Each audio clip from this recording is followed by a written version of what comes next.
This is a comprehensive list of all the rappers that have passed away in the last 10 years.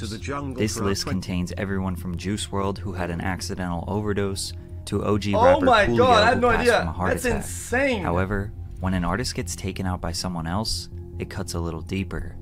Takeoff, PNB Rock, JayDaYoungan, Draco the Ruler, Young Dolph, MO3, King Von, Pop Smoke, Nipsey Hussle, XXXTentacion, and many others had their lives cut short by other people's actions. Although none of us would ever condone this type of activity, most people thought that Tekashi 6ix9ine would be added to this list. However, right now, Tekashi is living his best life. After he beat a RICO case by snitching on his whole gang, 6ix9ine is out free, traveling on private jets all over the world and publicly making fun of every rapper that dies.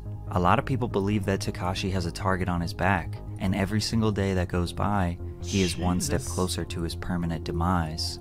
But Tekashi has survived everything we thought he couldn't do, and there are a few key reasons why.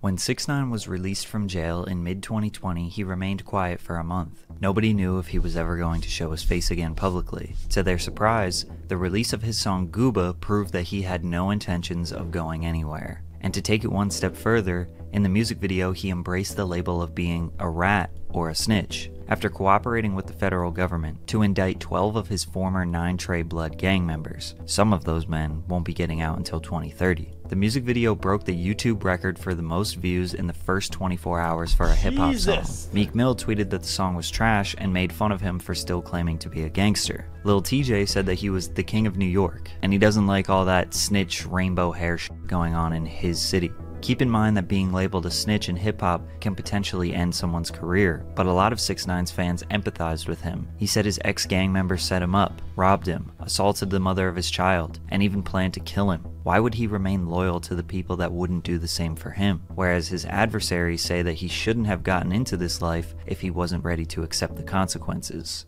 All of those scenarios, or, sending shots. Everything I was rapping about was really happening. Yeah. These rappers that rap about the that they rap about, they don't live. 6ix9ine was willing to accept that he was a snitch, but he didn't want to be alone.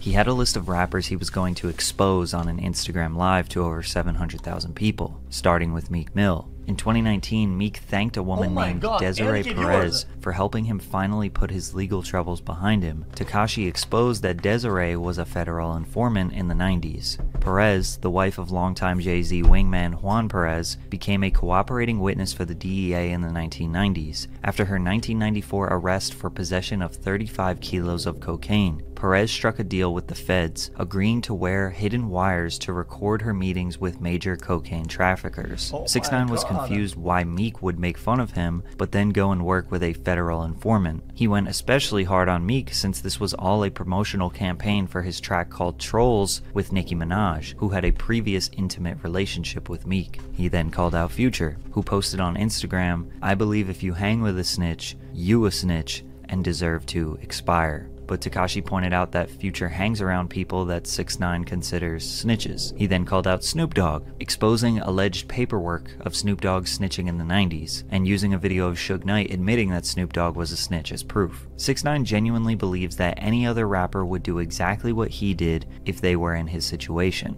He doesn't like how rap fans and media pick and choose who can get away with snitching. But 6ix9ine seems to forget that him being a snitch is not the only reason why people may not like him. One main reason why rap fans don't like him is simply because he's annoying. Anytime someone tries 1.5 million viewers? Brother, is this real? Bro, Instagram is wild. It's way too hard for your attention, it looks desperate. 95% of rappers are getting That's more live viewers than the fucking Queen's marriage or some shit, man. Your attention because of the songs they make or the creative ideas they share. Everything 6ix9ine does, from his IG posts to his lyrics, is comparing himself to others. Look what I have compared to him. Look at what I do compared to him. He gives off this try hard, pick me energy, and it just gets exhausting after a while. But in mid-2020, the internet was deprived of 6ix9ine antics for over a year, so this expose proved to be effective. Not only did he piss off all these rappers, but the music video for Trolls dropped at the end of the IG Live, which was another 30 million view and 24-hour debut. That song would go on to hit #1 on the Billboard Hot 100, Tekashi and Nicki Minaj's first #1 hit. Oh, fuck yeah! She's not telling me! But he couldn't stop there because he had an album to promote.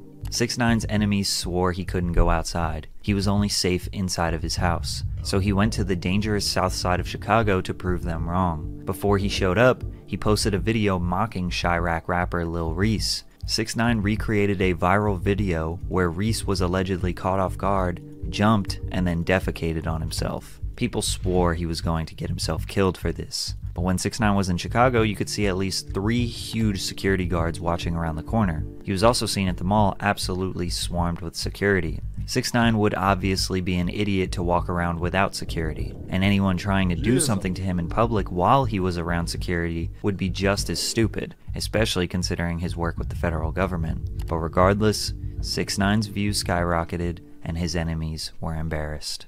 Unfortunately, his album flopped. Tattletales dropped in September of 2020 and was projected to sell 150,000 first week, but it then went on to only do 50,000 first week. Rappers were clowning him in the comments. Trippie Redd famously laughed and mocked 6ix9ine for selling 50K.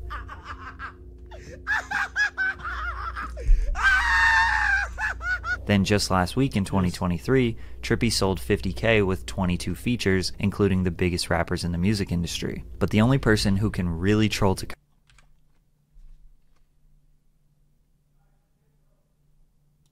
features, including the biggest rappers in the music industry. But the only person who can really troll Tekashi is himself. He posted a video of him ripping down posters and passing out his album for free, begging people to listen to it. 6ix9ine fans immediately said that it's because he is blackballed from the industry, which is probably true. Anyone who associated with 6ix9ine would be risking their career and reputation. Artists, bloggers, playlist curators. He got no support from the music industry. Or maybe his music just isn't good. 6ix9ine's songs have sounded very similar since 2018. DaBaby and Gunna are known to be pretty repetitive, and it worked out for them for a while, but eventually, people get tired, especially when the odds are already stacked against you. Plus, a lot of the interest in his music was predicated on the drama and controversy it creates, rather than just simply how good the songs are. Tekashi just didn't bring anything new to the table with this album, and after this flop, he disappeared.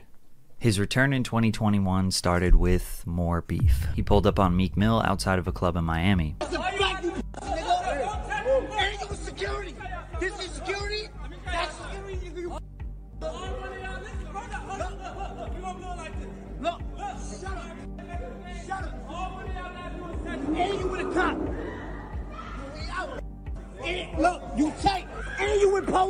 Again, all 6ix9ine was doing here was trying to prove that Meek Mill also walks around with security and is not as gangster as he portrays himself to be. But 6ix9ine has nothing to lose because everyone already knows that he isn't gangster. Meek made himself look even worse when he claimed that he almost smoked 6ix9ine, when in the video he very clearly was not going to do anything. Instead, after 6ix9ine left, he started yelling at the security saying that they were trying to get him in trouble. What y'all trying to get me in trouble? Huh? Just like the Chicago incident, nobody blamed Meek for not doing anything. Him and 6ix9ine were around 15 bodyguards and cops. All Tekashi proved was that Meek is protecting himself and his freedom. He is being smart, but it still got people talking about 6ix9ine again and provided a short-term L for Meek. Then he took shots at the late rapper King Von by saying, Look how happy he is. Look at this dead nigga on his shirt. Look, I think King Von thirsty. Look, yo, drink that.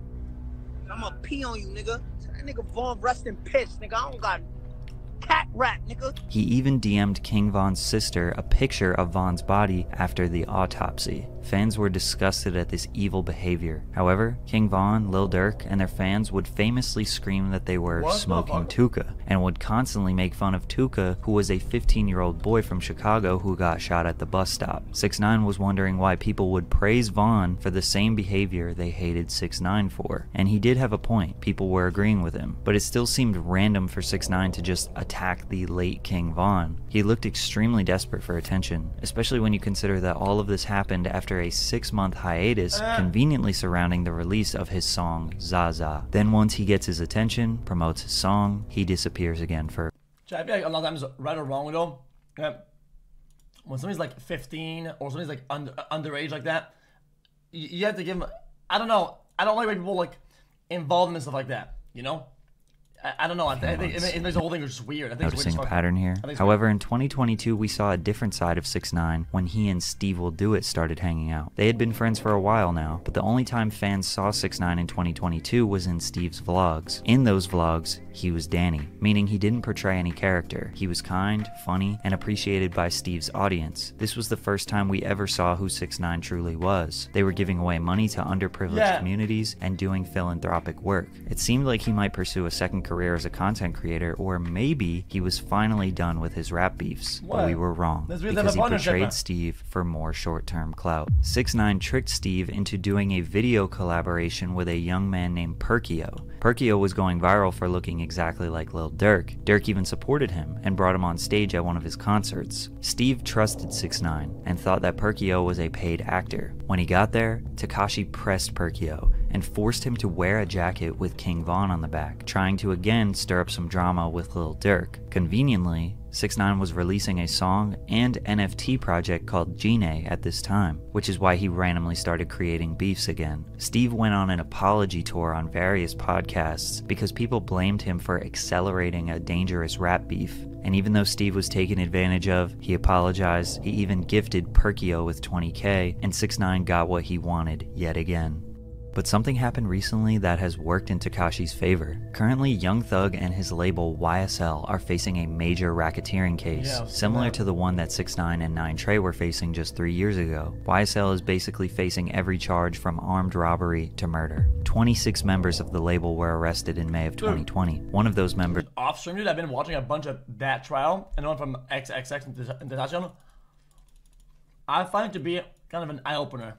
Both of them was Sergio Kitchens, aka Gunna, who is known as a close affiliate to Young Thug and top-ranking member of YSL. Gunna took a plea deal, which is essentially an admission of guilt in order to get out of jail early. In open court, he said the following: YSL is a music label and a gang, and you have personal knowledge that members or associates of YSL have committed crimes in furtherance of the gang.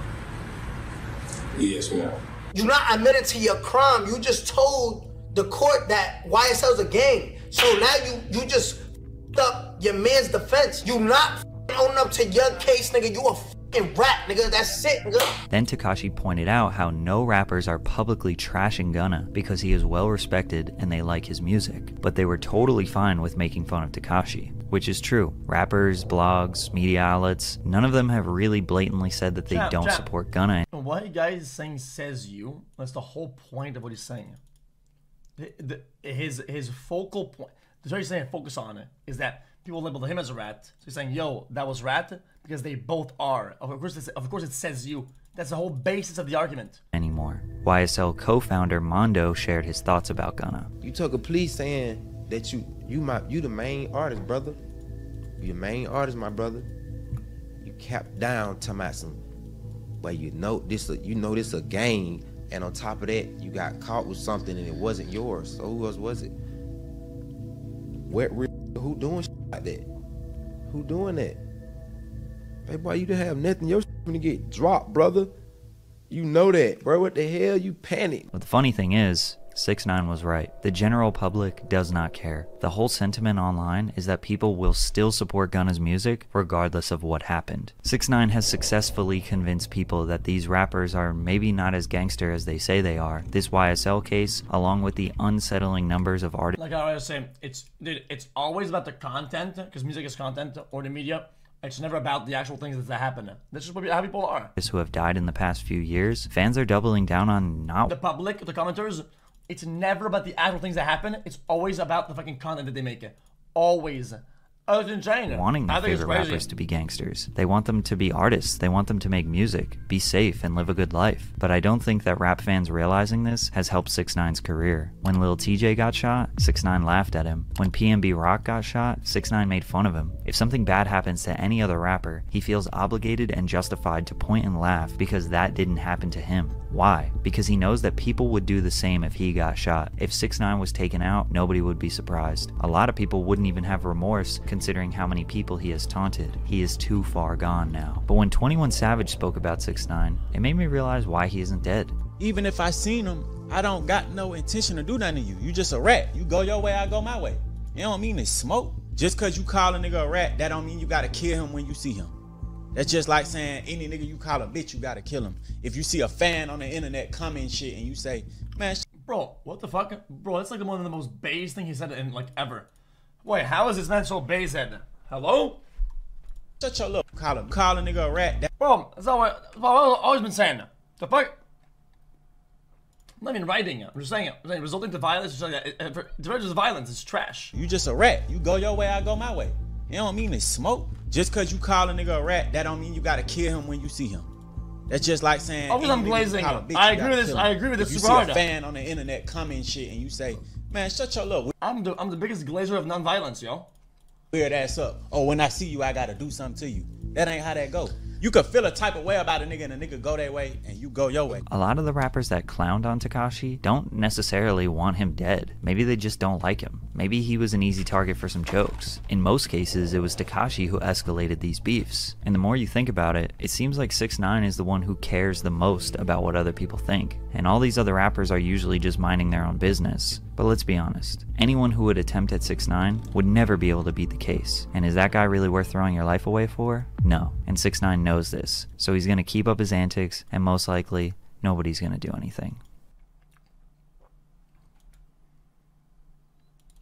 Interesting. Yo, this is X on the beat, yo. Okay. Why'd you my voice as well? That's anyone knows that boy?